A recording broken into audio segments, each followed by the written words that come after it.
சீரியல்களின் full எபிசோடுகளை Sun டிவியில் ஒளிபரப்பான உடனே எக்ஸ்க்ளூசிவாக சன் நெக்ஸ்டில் மட்டும் ஃப்ரீயா பாருங்கள். ஸ்பெஷலா ஃபோன் பண்ணி பேசினாரா? சரி, அப்படியே பேசினாலும் இப்போ அவர் எங்க இருக்காரு சொல்லு பார்க்கலாம்.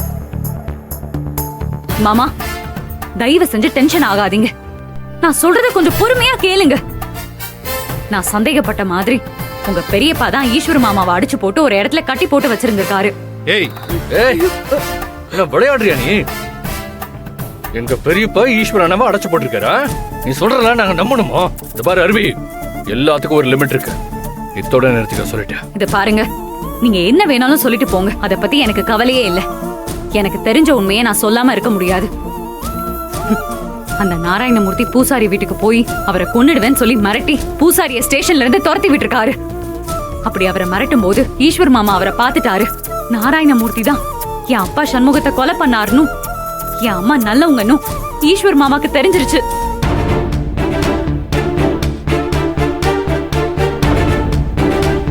அதனால நாராயணமூர்த்தி ஈஸ்வர் மாமாவை ஆளுங்களை வச்சு அடிச்சு போட்டிருக்காரு. ஐயோ, ஈஸ்வர் மாமாவை ஏதோ ஒரு இடத்துல அடைச்சு வச்சிருக்காங்க. அவர் எங்கேயோ தப்பிச்சு வெளியே வந்திருக்காரு. வரும்போதுதான் யார்கிட்ட இருந்து போனை வாங்கி முதல்ல எனக்கு தான் கால் பண்ணாரு. நான் அவர் எங்க இருக்காருன்னு கேக்குறதுக்குள்ள போன் கட் ஆயிடுச்சு. அவருக்கு ஏதோ பிரச்சனை, அவர் ஏதோ ஆபத்துல தான் இருக்காரு. உங்க பெரியப்பாவோட ஆளுங்க இப்ப வரைக்கும் அவரை தேடிட்டு தான் இருக்கானுங்க. ஆனா என்ன நடந்திருக்கும்னு எனக்கு இப்ப வரைக்கும் தெரியல. நான் லட்சுமி அக்கா ரொம்ப பயந்து போயிருப்பாங்கன்னா அவங்க மனசுக்கு ஆறுதலா இருக்கட்டும்னு இந்த விஷயத்த அவங்க கிட்ட சொன்னேன். இது பாருங்க, நான் சொல்றத கேளுங்க. அடுத்து நம்ம பண்ண வேண்டியதெல்லாம் ஒன்னே ஒண்ணுதான், ஈஸ்வர் மாமாவை கண்டுபிடிக்கணும். உங்க பெரியப்பாவோட ஆளுங்க அவரை பிடிக்கிறதுக்குள்ள நாம அவரை காப்பாத்தணும். நீ சொல்றதெல்லாம் கேட்கும் போது அப்படி எனக்கு தலை சுத்துற மாதிரி இருக்கு. நீ சொல்றதெல்லாம் உண்மைதானா? அப்படின்னா இப்ப அவர் எங்க இருக்காருன்னு தெரியலையே. இப்ப என்ன பண்றது? அண்ணி அண்ணி, சொல்றதெல்லாம் நம்பாதீங்க அண்ணி. அக்கா அக்கா ப்ளீஸ். மாமா, அருவிக்கா சொல்றது கண்டிப்பா உண்மையாதான் இருக்கும். உடனே நம்ம போய் ஈஸ்வர் மாமாவை கண்டுபிடிச்சு ஆகணும். அண்ணன் காணாம போறதுக்கு காரணமே அந்த சிவசங்கரி தான். அவன் மேல சந்தேகப்பட்டு தான் நாங்க போய் கம்ப்ளைண்ட் கொடுத்துட்டு வந்திருக்கோம். அதுல இருந்து தப்பிக்க தான் அப்படி போய் சொல்லி நாடகம் ஆடிட்டு இருக்காங்க. இங்க பாருங்க, அருவி சொன்ன அத்தனையுமே போய். அண்ணன் கண்டிப்பா அருவிக்கு கால் பண்ணிருக்கவே முடியாது. இவ சொல்ற அத்தனையுமே கற்பனை.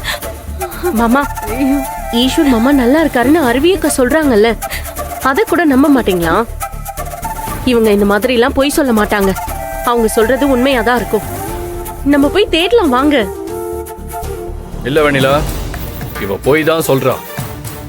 சிவசங்கரி மேல சந்தேகம் வரக்கூடாதுங்கிறதுக்காக இப்படி எல்லாம் பொய் சொல்லிட்டு இருக்காங்க. ஏய், நீ இப்படி எல்லாம் சொல்றதுனால அண்ணியோட மனசு எவ்வளவு சங்கடப்படும்னு கொஞ்சமாவது யோசிச்சியா? அப்படிலாம் தோணிருந்தா இப்படி எல்லாம் சொல்லிருப்பியா முதல்ல?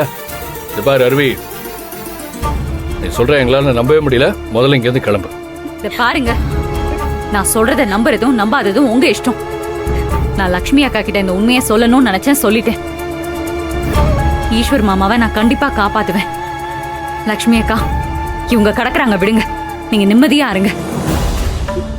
மாமா நல்லா இருக்காரு. நான் அவரை காப்பாத்தி கூட்டிட்டு வரேன். தைரியமா இருங்க. வரேன்க்கா.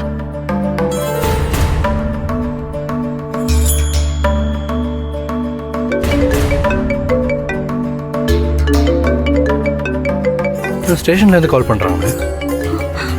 அட்டன் பண்ணி பேசுறா. என்னாச்சுன்னு கேளு. ஹலோ தம்பி, இன்ஸ்பெக்டர் வீரா பேசுறேன். வீரா சார்? சொல்லுங்க சார். சார், பாடி அடையாளம் காட்டணும்னு அண்ணி மயக்கம் போட்டு கீழே விழுந்துட்டாங்க. இப்போதான் கொஞ்சம் நல்லா இருக்காங்க சார். நாங்கள் வேணா இப்போ கூட்டிட்டு வரோம் சார். அதெல்லாம் ஒன்றும் தேவையில்லை தம்பி. அந்த டெட் பாடி வேற யாரோடதோ, அவங்க சொந்தக்காரங்க வந்து அடையாளம் காட்டிட்டாங்க. நீங்க ஒன்றும் டென்ஷன் ஆக வேண்டாம். அநேகமா ஈஸ்வர் உயிரோட தான் இருப்பார்னு நினைக்கிறேன். கூடிய சீக்கிரமே அவர் எங்க இருக்காரு நான் கண்டுபிடிக்கிறேன். Okay okay sir. சார் ரொம்ப தேங்க்ஸ் சார். நல்ல விஷயம் சொல்லியிருக்கீங்க சார். Thank you sir. என்னாச்சுடா? அண்ணா அண்ணி, ஈஸ்வர் அண்ணன் உயிரோட தான் இருக்காரு அண்ணி. இன்ஸ்பெக்டர் சொன்னார் அண்ணன் உயிரோட தான் இருக்காரா. வெண்ணிலா, அண்ணனுக்கு எதுவும் ஆகலையா வெண்ணிலா? அண்ணனுக்கு எதுவும் ஆகல, யாரும் பயப்படாதீங்க. அந்த கடவுள் என்ன கை விடல, என் வேண்டுதல் பழிச்சிருச்சு. அவர் உயிரோட தான் இருக்காரு. அதுவே போதும் தம்பி. டேய் சூப்பரா புகழ். சரி பண்ண எங்க இருக்காரு? ஏதாவது சொன்னாங்களா? அதெல்லாம் இன்னும் தெரியலையா அண்ணா. ஆனா அந்த டெட் பாடி மட்டும் அண்ணனோடது இல்லைன்னு தெரிஞ்சிருச்சா. அது வேற ஒருத்தவங்களோடதுன்னு ஐடென்டிஃபை பண்ணிருக்காங்க. அப்படின்னா அண்ணன் நல்லா இருக்காருன்னு தானே அர்த்தம். நமக்கு அதுவே போதும். அண்ணனை எப்படியாவது நம்ம கண்டுபிடிச்சிடலாம். மாமா, அருவி அக்காவும் இத பத்தி தானே சொல்ல வந்தாங்க. அவங்கள மட்டும் திட்டி அனுப்பிட்டீங்களே. ஆமா தம்பி, அருவி உண்மை தானே சொல்லியிருக்கா. நீங்க அவளை திட்டும் போது அவ மனசு எவ்வளவு கஷ்டப்பட்டிருக்கும். மாமா, அருவி அக்கா சொல்றத பொறுமையா கேட்க சொன்னேன். ஆனா நீங்க கேட்கவே இல்ல. ஈஸ்வர் மாமா அருவி அக்காக்கு ஃபோன் பண்ணிருக்காரு. இப்பவாது அருவி அக்காவை புரிஞ்சுக்கோங்க. அதெல்லாம் ஒண்ணுமே இல்ல. அந்த போலீஸ்காரங்க சொல்றதுதான் உண்மை. அருவி சொல்றது சுத்த பொய். என்ன, அவ சொன்ன மாதிரி நடந்திருக்கு, அவ்வளவுதான். இப்ப என்ன, அவ சொன்னது உண்மையாவே இருக்கட்டும். இப்ப என்ன, அண்ணன் நல்லபடியா தானே இருக்காரு, விடு, அதுவே போதும். மீதியெல்லாம் நாம பாத்துக்கலாம். தம்பி, நீங்க என்ன பண்ணுவீங்களோ எனக்கு தெரியாது. அவர் எங்க இருக்காருன்னு கண்டுபிடிச்சு சீக்கிரமா என்கிட்ட கூட்டிட்டு வாங்க.